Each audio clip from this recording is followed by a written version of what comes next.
Kill Bill is one of my very favorite movies, and I recently rewatched both volumes and have nothing negative to say about either of them. So what I decided to do was to rank each of the action scenes. This is my rewatch review. Chapter times are in the description if you want to jump to any particular fight.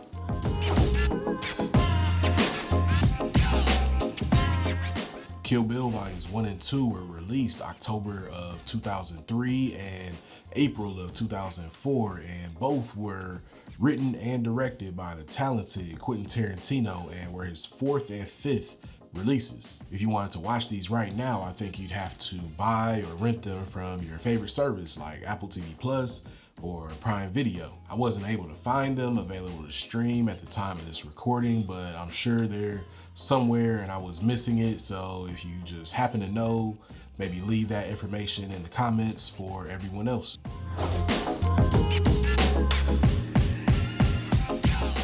So I happened to watch these on my Blu-ray, which you might see up around there somewhere. And the volume 2 disc features a fight between Bill and a bunch of henchmen, and I had totally forgot about this scene, so this is an honorable mention.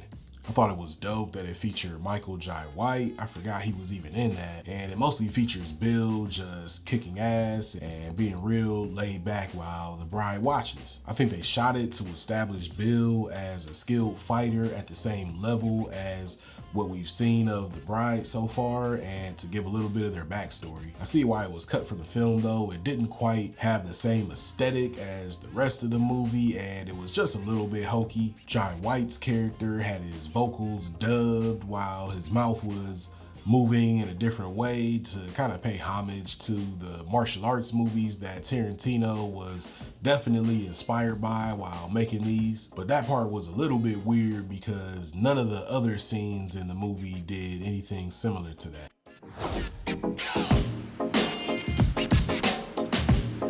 So I know I have this one ranked kind of low, but it was actually really kind of crazy. After Elle kills Bud via a cleverly placed black mamba snake while giving us a lovely monologue about their deadliness, we get our fight between her and the bride. Elle gets a jar of chewing tobacco spit tossed in her face. She gets a swirly in the toilet. Gross. She really had a tough time in this fight. I love how Tarantino subverted expectations in this fight. We thought we were about to get an epic Hanzo sword versus Hanzo sword duel, but instead we see Elle get her good eye plucked right out. The camera work was really cool leading up to it happening. He zooms in on both characters' eyes and them making eye contact before the act happens. She got just what she deserved, especially after killing Pai Mei. She seemed like the most purely evil out of all the deadly vipers, so it was a little gratifying seeing her go out that way.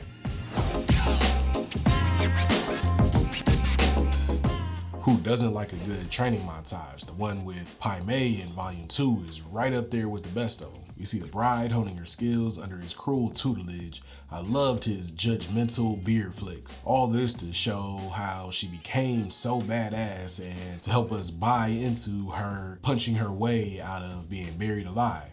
I was sold.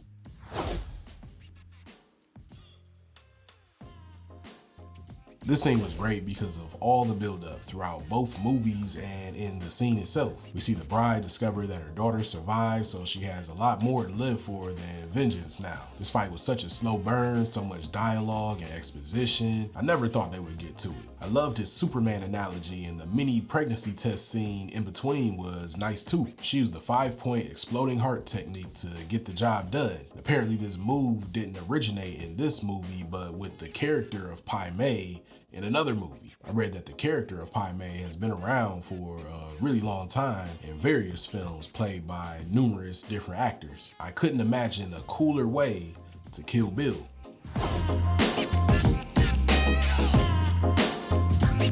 This scene started things off with a bang and got right down to business.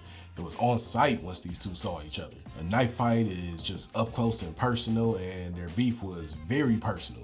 Man, they destroyed that house. Having the daughter show up was a really cool twist. The only thing that seemed off to me about this scene was at the end when Vivica Fox's character missed her shot. I mean, she's a trained assassin. How would she miss? But I guess that would have killed the story, so things kind of had to go down the way they did. Tarantino, Quinten, can we please get that third movie that you teased here with the daughter coming back for the bride. It's time now.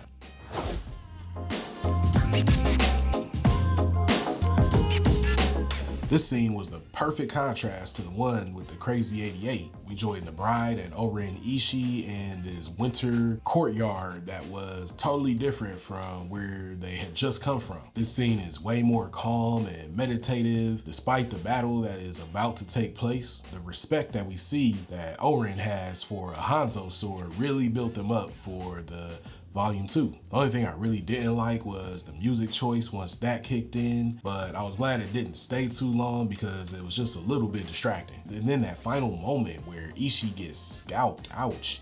Perfect way to end Volume 1, and she was definitely the coolest of the Deadly Vipers.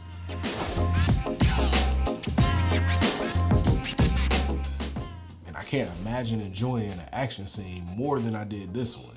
They had to turn it black and white just to keep the R rating instead of it getting bumped up to NC-17. It was brutal, but had the perfect amount of levity throughout. There was a moment where the bride was kind of breakdancing on the ground and cutting people's ankles off that I don't know if I ever noticed that before. And then the moment where they flipped the switch to make things kind of silhouetted was really cool too.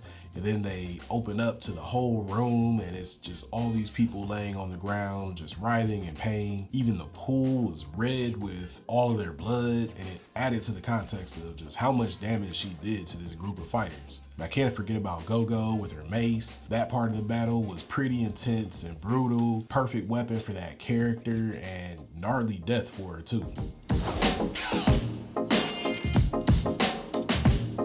So rewatching these just reminded me why I love these movies so much. Martial arts movies were a first love of mine, and this was an innovative addition to that bunch. It even surpassed some of my prior favorites. With Tarantino at the helm, it just oozes style. It pays homage to the best of the aforementioned genre, as well as spaghetti westerns, blaxploitation movies, grindhouse films, and even anime. These movies hold up and are exceptional.